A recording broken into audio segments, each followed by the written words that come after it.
SBMA, itinangging American military base ang Subic Bay.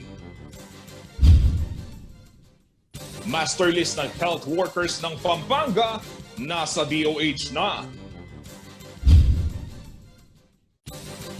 Panukalang pagkakaroon ng ikatlong distrito ng Bataan, lusot na sa Kongreso. PNR Phase 2, on track para sa target partial operation sa taong 2020. At AITA scholars ng CDC at OB Montessori may techie e-learning gadgets. May Pabengi, Pampanga, magandang gabi, Central Luzon. Ako si Justin Dizon at ito ang mga nangungunang balitang nakalap ng CLTV News ngayong araw. Tahas ang sinabi ni Pangulong Rodrigo Duterte na unti-unti na raw ginagawang US military base ang Subic Bay Freeport Zone. Subalit ang SBMA agad itinanggi ang pahayag ng Pangulo at sinabing lahat ng aktibidad ng US military troops sa loob ng naturang Special Economic Zone ay bahagi ng Visiting Forces Agreement o VFA. Si Rainiel Pawid ang may report. Maraming mga armas dito na nakalagay sa Pilipinas, Amerika.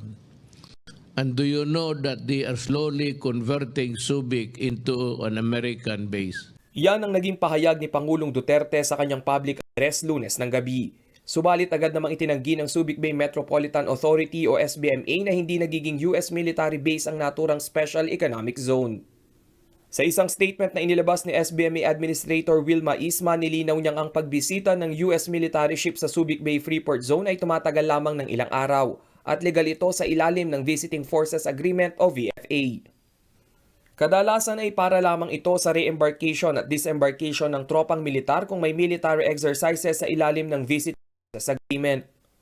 Ipinunto rin ni Isma ng SBMA ay pumuposisyon upang maging self-sustaining industrial, commercial, financial at investment center para sa mga local at foreign investors. Wala pa namang inilalabas na detalyadong paliwanag ang Malacanang sa naging pahayag ng Pangulo na unti-unti nang nagiging US military base ang Subic Bay Freeport. Una naman nang sinabi ng Pangulo na kinakailangang magbayad ng Estados Unidos kung nais nilang mapanatili ang Visiting Forces Agreement. Agad niya ring nilinaw na hindi ito extortion o pangingil at sinabing ito'y bahagi ng kanyang constitutional power sa pag-implementa ng foreign policy ng bansa. Nagsimula ang Visiting Forces Agreement noong 1999, 8 taon matapos ibasura ng Senado ang extended stay request ng tropang Amerikano sa Subic at Clark Air Base.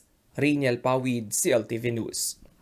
Balitang COVID naman tayo, naisumiti na ng Pampanga Provincial Health Office ang master list ng mga medical frontliner na itinuturing na first priority na mabakunahan sa pag-roll out ng Pfizer vaccine ng national government.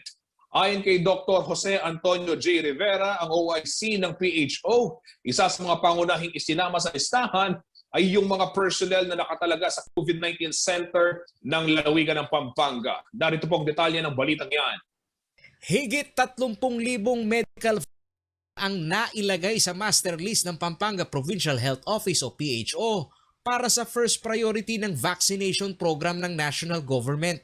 Ito ang kinumpirma ni Dr. Jose Antonio J. Rivera sa CLTV News Team na kinabibilangan umano ng mga nakatalaga sa COVID-19 Center Hospital. Meron tayong DOH program. So, ang ginagawa natin ngayon is, number one, yung priority nila, which is all frontliners. No? Yung lahat ng frontliners ng ating Pampanga, ito kasama dito ang private hospitals, government hospitals, hanggang barangay health worker. Lahat ito, frontliners. Ang huling bilang namin is nasa almost 30,000. Gustong matiyak ng Pampanga Provincial Health Office kung gaano kalaki ilalaan na ayuda ng national government para sa target na mabakunahan sa ng vaccination program. Kapag na-roll out ito at nakitang kulang ay saka naman umano aakto ang provincial government katuwang ang mga LGUs sa kakulangan ng bakuna. Pag sinabi ng gobyerno, hanggang dito lang kami. Oops, marami pang mga society o mga klase na hindi pa nabibigyan. Doon papasok ang sa province of Pampanga. That is why tayo ay nag-aangkat at bumibili, hindi para sa pawa ng DOH, kundi para kung ano yung kakulangan nila, kung meron man, o-augment natin. Third week ng Pebrero, inaasahan ng Pampanga Provincial Health Office ang rollout ng bakuna. Kasama dito ang mga health workers sa pribadong ospital at 11 district hospital ng Pampanga. Higit umanong pakikitunguhan ng provincial government ay ang gap sa panahon ng delivery ng mga bakuna sa probinsya. Worst case scenario, yun yung tinatawag namin gap analysis. Yung merong gap na, sandali, ba't ang frontliners na job na? Kaming teacher, paano? Kami, ang tagal-tagal, walang balita. Walang yon ang worst case scenario talaga, no? Na bakit merong lull, no? Kasi alam mo yung idleness na yon, sabi nga nila, 'di ba? Idleness is the work of the devil, no? Yeah. Pag yung ganong walang ginagawa, maraming pumapasok sa isip, no? So, it has to be a continuous program, kaya yun na yung worst case scenario namin ni Gov. Pangatlo, yung sa hospital. That is why we're doing that. Pang-apat, na nasolve na namin yung worst case scenario na magsasalubong. Magsasalubong yung first dose at saka second dose.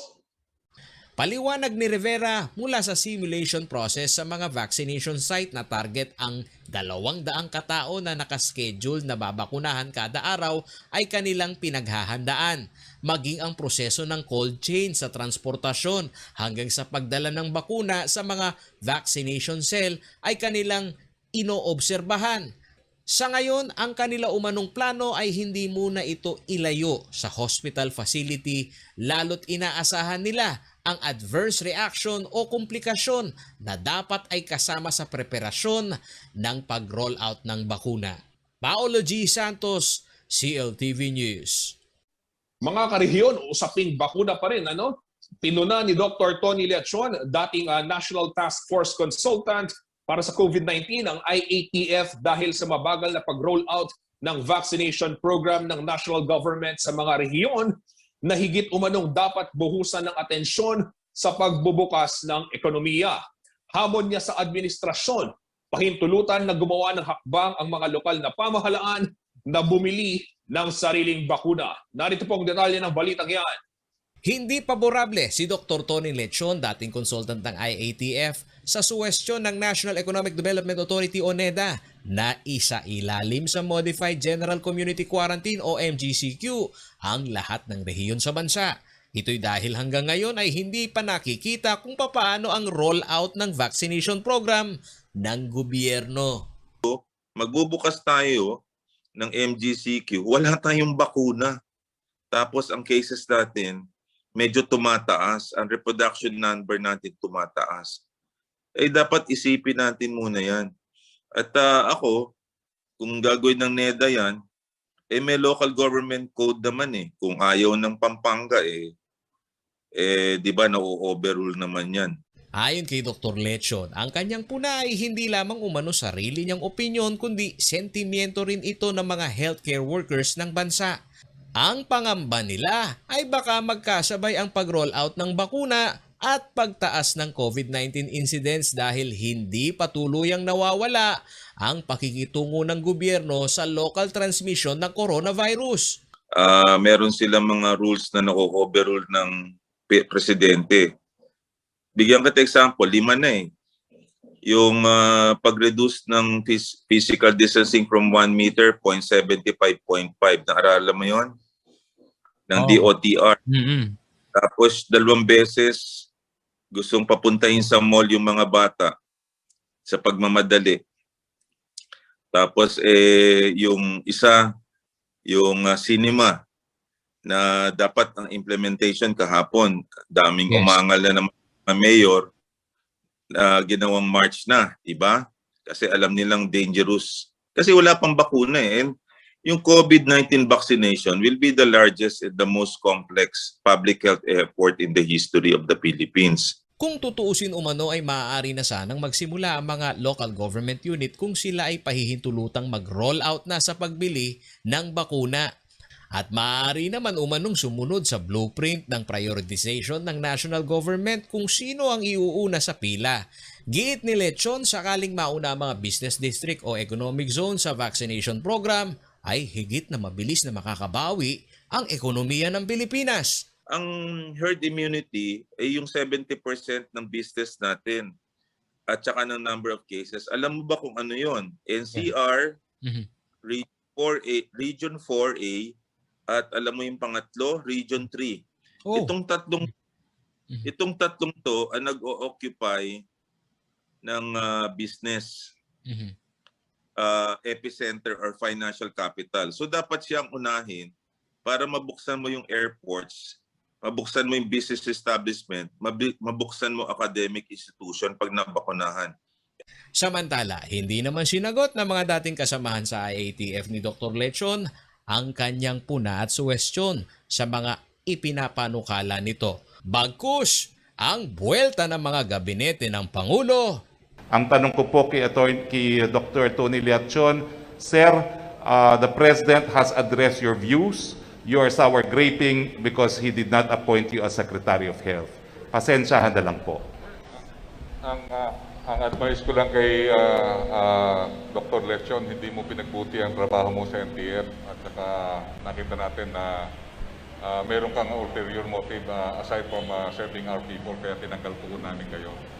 So yung pa lang nakita natin na si Dr. Lechon po at talagang wala pong word of honor yan, talagang ang hirap makasama.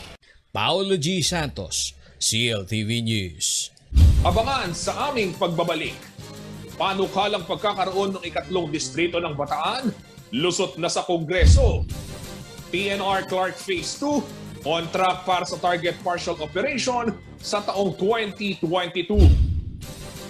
At AITA scholars ng CDC at OB Montessori may techie e-learning gadgets. Manatiling nakatutok para sa iba pang mga nangungunang balita ngayong araw dito sa CLTV News.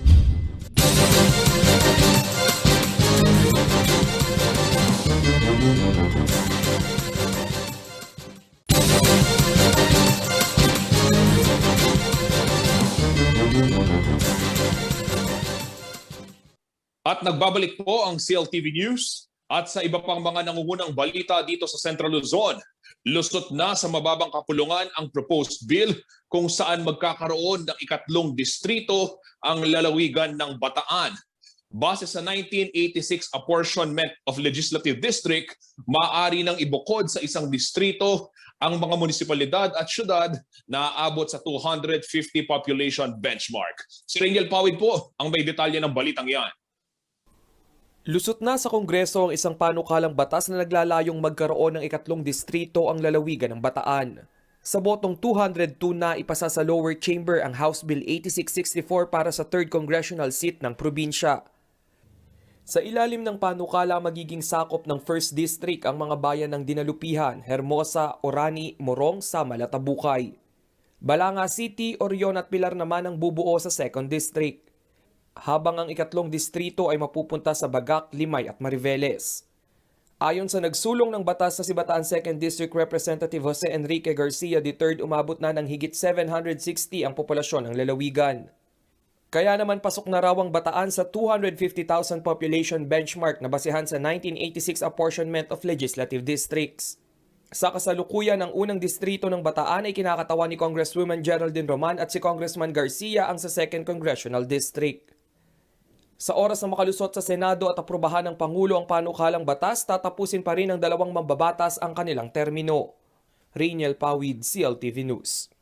At sa iba pang mga balita, sa patuloy na pagluwag ng health and safety protocols, tuloy-tuloy na rin ang konstruksyon sa second phase ng North to South Commuter Railway na kukonekta sa Clark at Malolos. Inaasahang sa darating na taong 2022 ay sisimulan na ang partial operation ng bagong railway system. Darito pong detalye ng balitang yan. On track ang konstruksyon ng second phase ng North-South Commuter Railway na kilala ring Malolos-Clark Extension. Ayon sa Department of Transportation, 27.79% na ang completion rate ng proyekto.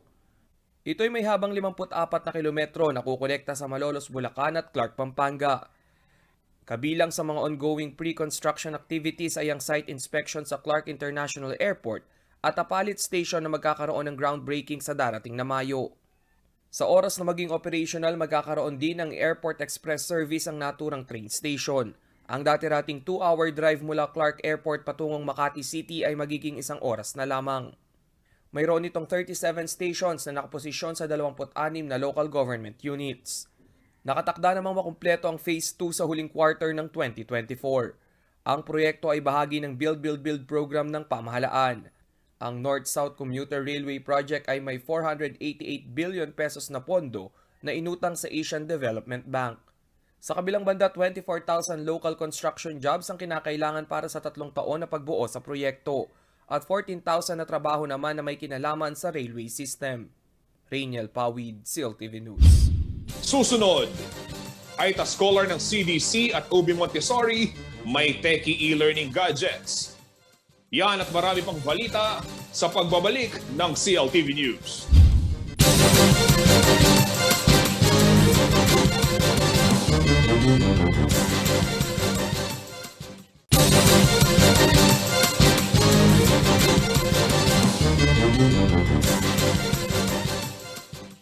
Nagbabalik po ang CLTV News. Mga kabalan, ito ho, good news naman tayo.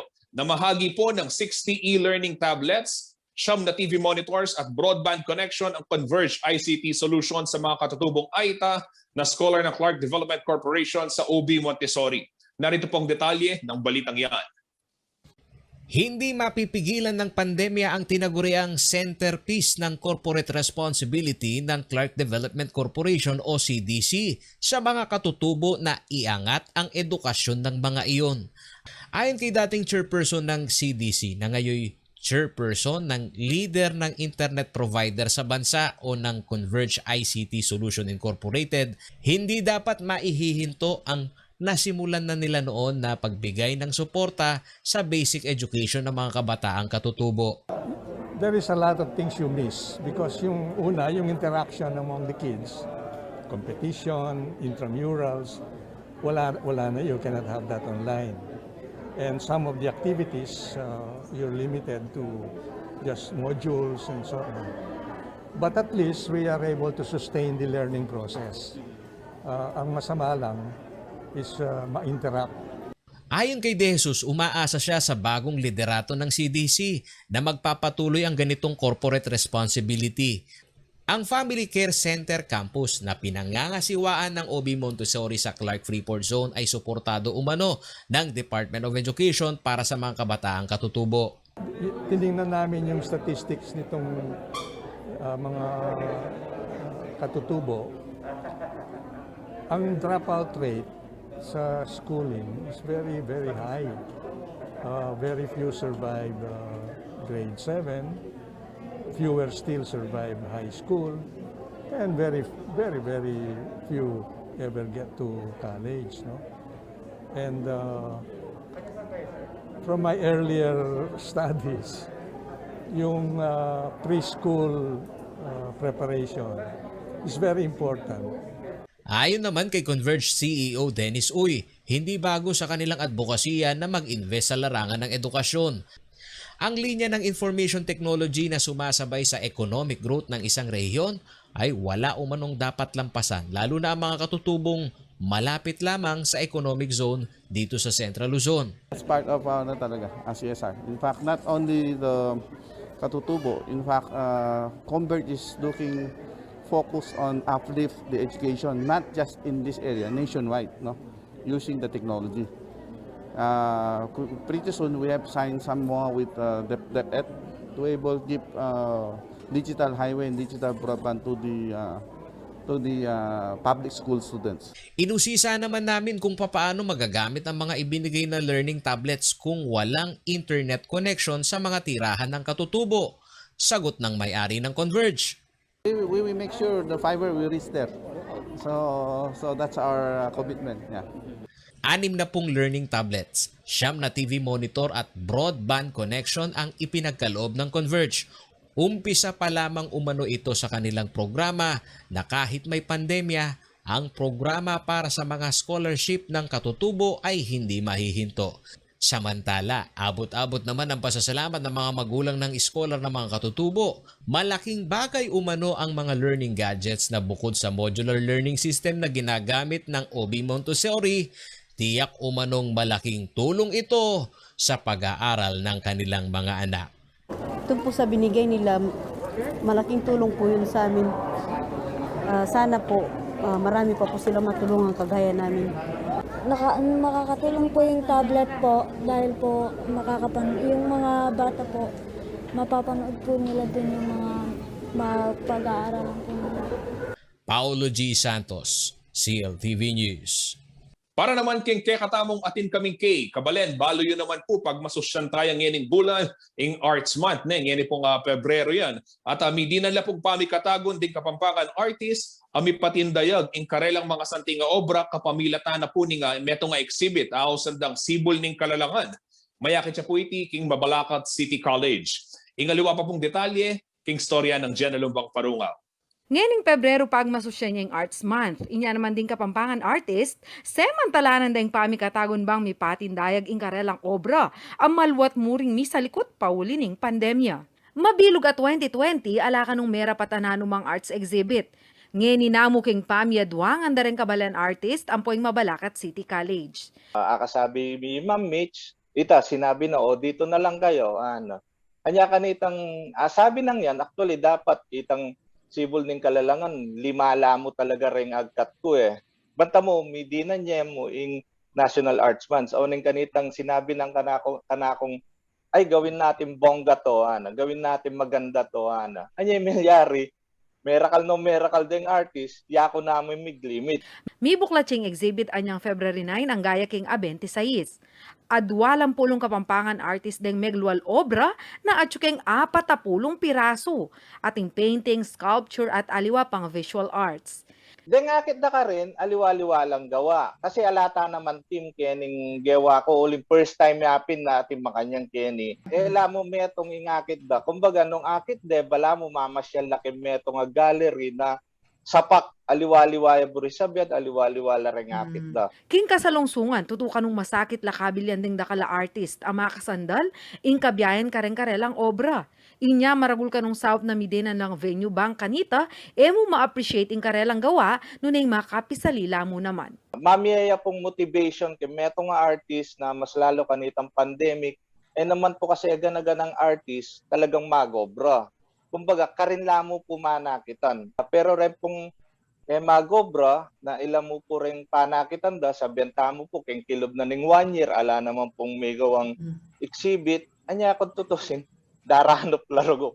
Sabihan dapin naman talaga, deng artist is daranop la talaga. Kareng magplanong magbisita keng exhibit, kailangan pa mong magpa-schedule via email keng info@mcc.edu.ph ante mong pamanuki keng health protocols uli na pining pandemya.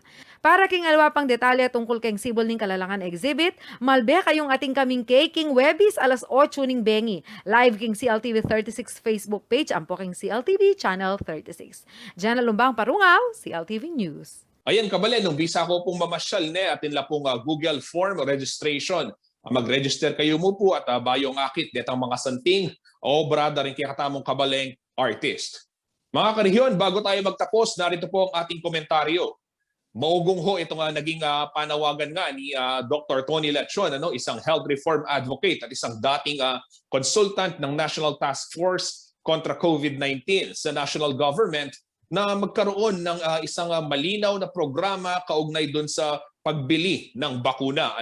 Dahil nga napapansin niya na tila nagiging hadlang ito doon sa tinatawag nating economic recovery, lalong-lalo na ho dito sa mga lugar na talagang matinding tinamaan at yung mga rehiyon po na walang kakayahan na makapag-procure din ng kanilang sariling bakuna. Nanawagan din ho ang health reform advocate na bigyan ng kalayaan itong ating mga LGU na bumili na ng kanilang sariling bakuna. At ito hong naging suhestyon nitong isang eksperto ay tila hindi tinanggap na maayos ng pamahalaan. Particular na ho yung palasyo in the person of our spokesperson or the palace spokesperson, Attorney Harry Roque. At according kay Harry Roque ay nagsa-sour graping o bitter ika nga itong si Dr. Lechon dahil gusto raw niya o meron daw siyang pangarap na maging health secretary at masakit sa mga araw lang ang loob dahil hindi na-appoint ng ating Pangulo. At ito, bubuelta naman ho si Dr. Liacion dito sa naging pahayag na ito ni Harry Roque at according to him, wala ho siyang balak. No? At minsan na nga rin hong nating na-interviewan sa ating programa dito sa CLTV at mismong si Dr. Liacion na nagsabing wala siyang planong maging health secretary, lalong-lalo na sa ilalim ng administrasyong ito. Mga kabalan, ito hong mga ganitong opinion o suhestyon ng mga eksperto bilang isang doktor na nasa larangan po ng medical field. Ngayong napapanahon ho o ngayong nasa panahon ho tayo ng tinatawag na crisis pangkalusugan o yung COVID-19 pandemic. Naway maging bukas ho yung tenga ng ating pamahalaan sa mga suhestyon at isipin na ito ay para sa ikabubuti ng ating bayan at huwag silang maging ikangay sensitive doon sa mga komentaryo ng mga pribadong sektor na nagbabayad naman ng buwis gaya na lamang ni Doc Tony at huwag silang maging personal din doon sa mga atake. Naway maging bukas ang pamahalaan doon sa mga suhestyon, mga komento at maging mga kritiko upang sa gayon ay sama-sama nating matugunan itong ating problemang COVID-19. Alam naman ho natin yung masyadong macho, ika nga itong gobyerno, masyadong mataas ang ego na sa tuwing bibigay ng opinion o sa tuwing merong mas magaling o mas mahusay na ideya ang ilalatag sa kanilang harapan, tila na-offend sila. Sana naman ho, huwag ganun. At yan po ang mga malalaking balitang nakalap ng CLTV News ngayong maghapon. Para sa karagdagang detalye, manatili po kayong updated at follow ang aming mga social media pages at CLTV36 Official and at CLTV36 News. Sa Facebook po yan. Mga kabalin, meron din ho kaming Twitter at CLTV36 at Instagram po. I-follow nyo rin at CLTV36 Official. Sa mga nais pong balikan ang mga paborito nyong programa sa CLTV36, maaari po kayong mag-login sa aming YouTube channel at CLTV36 Official at ang aming website www.cltv36.tv. Sa ngalan po ng buong pwersa ng CLTV News and Current Affairs, ako po si Justin Dizon at ito ang CLTV News. Magandang gabi po.